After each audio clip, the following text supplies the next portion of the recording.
আসসালামু আলাইকুম। চলুন আজ আপনাদের নিয়ে দিনটা শুরু করা যাক। আমি যাচ্ছি আমার এক ছোটো বোনের বাসায়। ওর বাসায় একটা ছোটোখাটো আমরা ভর্তার পার্টির আয়োজন করেছি। ওইখানে যাব, এই তো বাসের জন্য অপেক্ষা করছি। বাসের আজকে অনেক লেট, এই তো চলে আসছে বাস।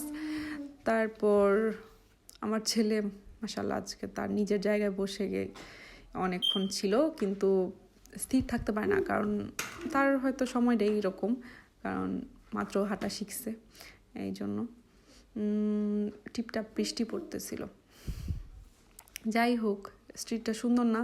এটা ফ্রেন্সে বলে স্ট্রিটটার নাম হচ্ছে স্ট্রিট দো গোয়ম, আমি যদি ভুল না করি। গান্ধীজি রোড যে ওনার নামে দেওয়া।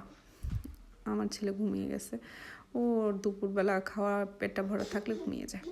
যাই হোক, আমি আবার ট্রামের জন্য অপেক্ষা করছি। ট্রামে তারপর আমার আবার আরেক জায়গায় যেতে হবে, ওইখান থেকে আমার বাস নিতে হবে। এই তো ট্রামে উঠে গেলাম। আমার ছেলে ঘুমাইতেই আছে, অনেকক্ষণ প্রায় বাসায় যাওয়ার আগ পর্যন্তই সে ঘুমিয়েছিল। যাই হোক, আলহামদুলিল্লাহ তাতে আমার আরাম করে যাইতে পারছে, কারণ জার্নিতে সে খুব বেশি কান্নাকাটি করে।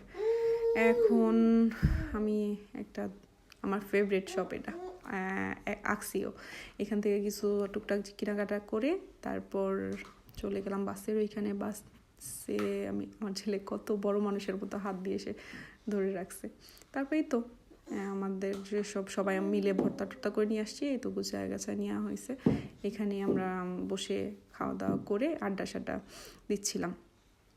যাই হোক, অনেক মজা করছি, মানে আড্ডা সাড্ডা গল্প যা হয় আর কি, আমরা তিনজন একসাথে হইলে।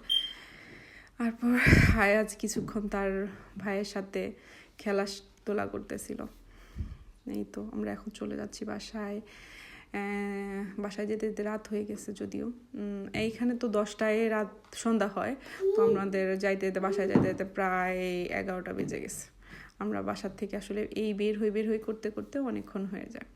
বৃষ্টি ছিল, আমার ছেলের একদম প্যাকেট করে নিয়ে বাসার দিকে বাস থেকে নেমে গেছি, এখন বাসায় যাচ্ছি। এটা আমার বাসার সামনের রোডটা, কিন্তু বাসায় ঢুকে গেলাম। এই তো আজকের দিন এভাবেই শেষ। আল্লাহ হাফেজ।